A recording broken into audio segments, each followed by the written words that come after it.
Hey everybody, how you guys doing this morning? I know it's morning time. Kind of a change of things for sure. But anyways, I got the Edaphosaurus herd done, along with the Ardvark. Uh, yeah, this is them so far. It's funny because I guess I actually got these dudes done the day before yesterday with the clear coat, and then the glossing and all that. But, of course, as always, there's complications. So I didn't make a video until now. So, pretty much how this is going down is I guess I can, I guess I could start on the Aardvark first since, there's only one of him. So, here he is. Here's the Aardvark. Hold on. Come on, camera. Work with me. Camera, you're killing me right now. Hold on. There we go. So here's the Ardvark done, guys. I think he looks pretty good. I got the nostrils and the eyes glossed up.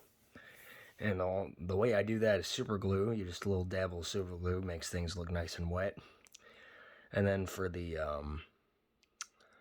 back, I just took some leftover colors from these guys, mixed it with some other stuff to make the Aardvark coloring. Got his feet here. I don't know why the camera does that. Hold on. Oh, that's how you do that. There we go. Let me try that setting. See, there's that.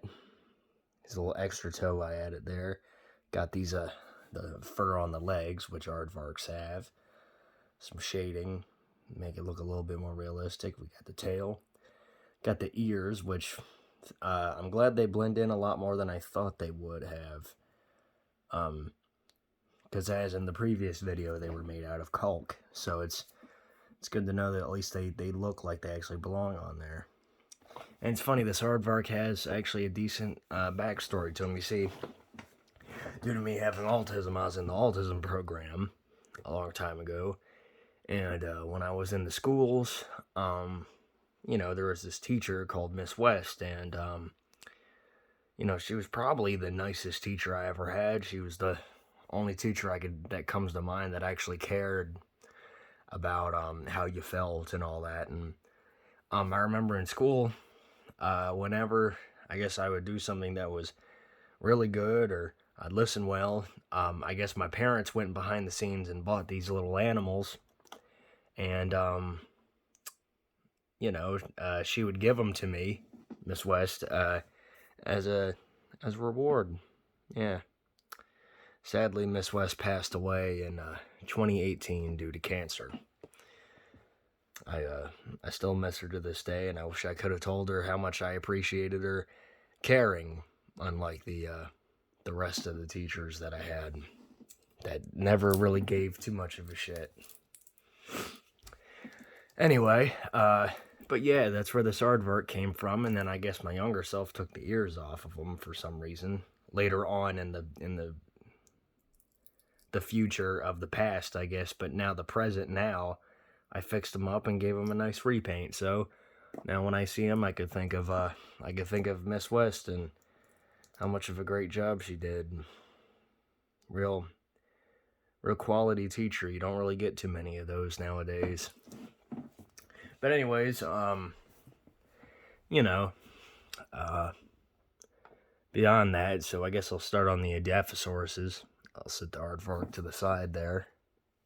So, to clear things up, these guys are not Dimetrodons, despite their similarity. I think they're part of the same general group, the Pelycosaurs, but they're pretty much decent animals. So here's the underneath of the stomach. This is a young male,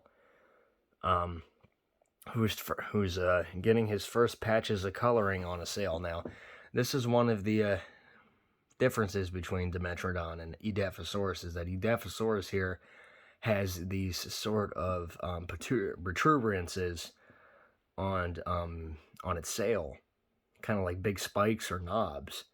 which Dimetrodon did not have those. And then the other main difference is that Edaphosaurus was a herbivore, while Dimetrodon, was a apex predator of its ecosystem. And this was like a little thing I did on accident, but I wanted to save it because it looked kind of natural, like a birthmark or whatever. But pretty much, I think I'm pretty sure. I mean, I know they lived in the same ecosystem and around the same time, so it's not too far off to assume that these guys might have been prey to Dimetrodon. Clearly not easy prey due to the size of them and these defenses they have on the side. Not to mention they were probably physically capable of fighting to a decent extent. So we got the gloss around the eyes there. Got the wet nostril. Give it that decent look. And then, of course, we got all these little bits on them. Now, these weren't here originally. I had to sculpt them. But, I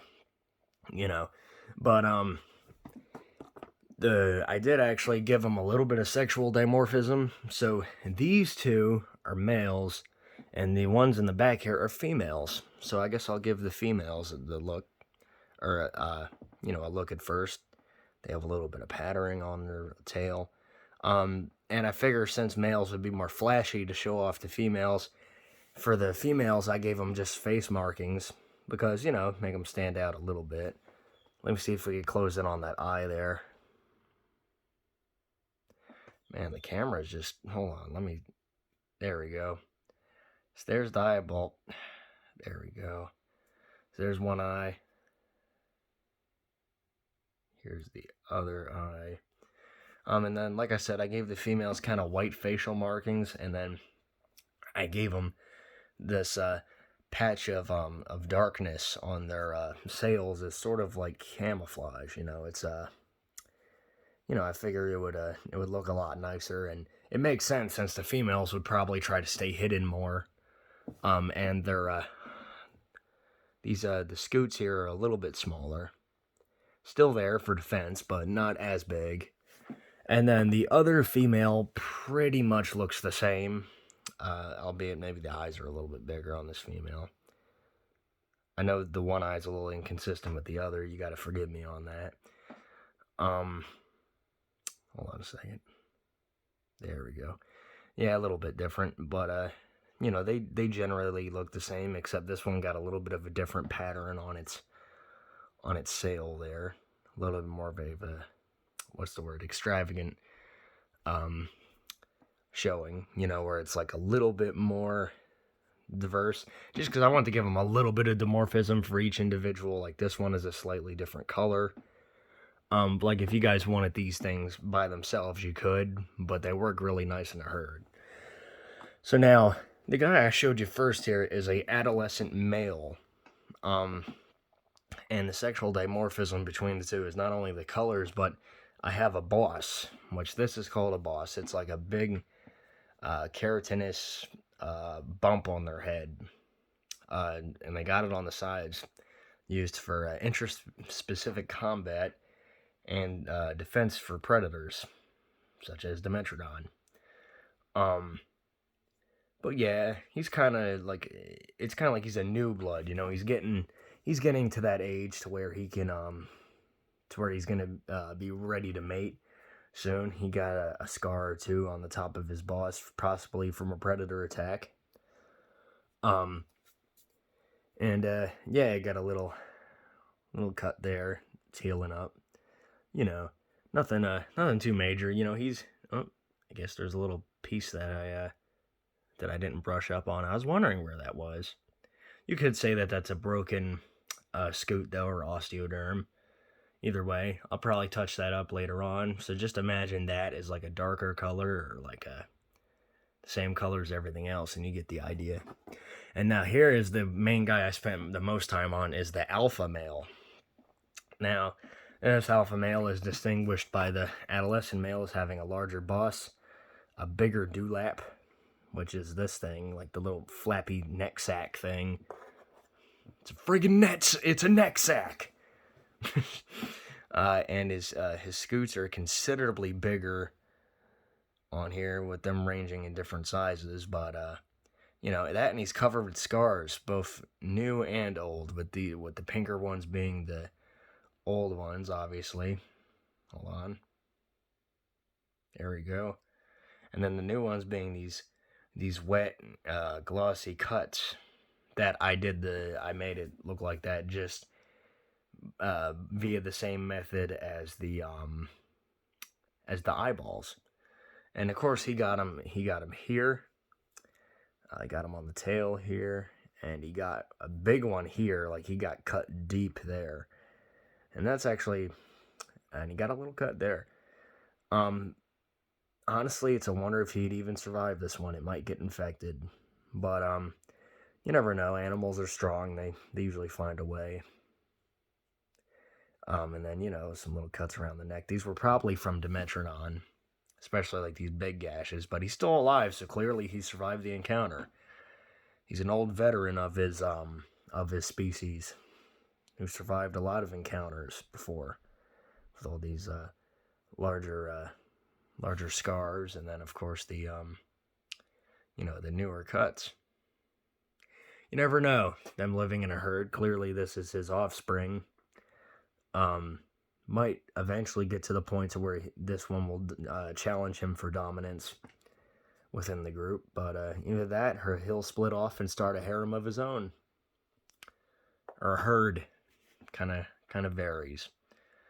And a good amount of this is speculative. You know, we don't know if they had the boss or not on top of their head, or even had this type of behavior, but I figure, hey, you know, you need a little bit of speculation to make a really good creature design. Nothing too crazy, but, you know, nothing too boring either. Something that, I want to go for something that people haven't really seen before, you know. And, yeah. I honestly love how these guys turned out. I'll have to use them in photos and, you know, maybe have them encounter Dimetrodon. That'd be cool. I plan on making a lot of Permian and Paleozoic animals, which Paleozoic, if anybody knows, along with Permian, is the time before dinosaurs. So, you know, these guys were kicking it back before even really the ancestors of dinosaurs were. But yeah, I plan on making a lot of creatures from this time out. One of which is called the Edaphosaurus, which is kind of like, imagine a brown bear mixed with a crocodile with a tiny hint of hippo, and it's kind of what that thing looks like. Either that or a bear with a Komodo dragon look. Imagine a Komodo dragon type thing with a bear build, and that's kind of what a Edaphosaurus looks like in a lot of depictions. Or that's what I'm going to be basing mine off of. But anyways, yeah, and if anybody got any animal in the comments they think it'd be a good idea to make, let me know, seriously. Like, I mean, I'm a little backed up at the moment. I got all these creatures on my table, but, you know, yeah, you know, I'd love to take suggestions. Like you know, I already took one of them from Mechagodzilla Productions. He asked for a T-Rex Gila monster type mixture, and I'm still working on that. It's been a minute since I worked on it, but I'm still doing it. And yeah, I got 2 other creatures at the moment that are ready to paint. That I've worked on. I got the Alpha Raptor, which you guys are probably going to be interested in seeing. And then a Triceratops, my own custom designed Triceratops. So, the Triceratops will probably be next, since he's the bigger of the 2. And that'll probably be when I get back from work, so that'll be in a few days. In the meantime, I'll have some photography posted up while I'm at work, that I've taken in the previous few days, saved up. You know, I save them up for you guys, at least so you have something to look at each day. Well, I'm not doing much of anything, just working. But anyways, I'll see you guys next time. I appreciate you guys checking out this video. Like if you want to, subscribe if you want to. I can't stress that enough. I'm not begging. Only if you guys want to.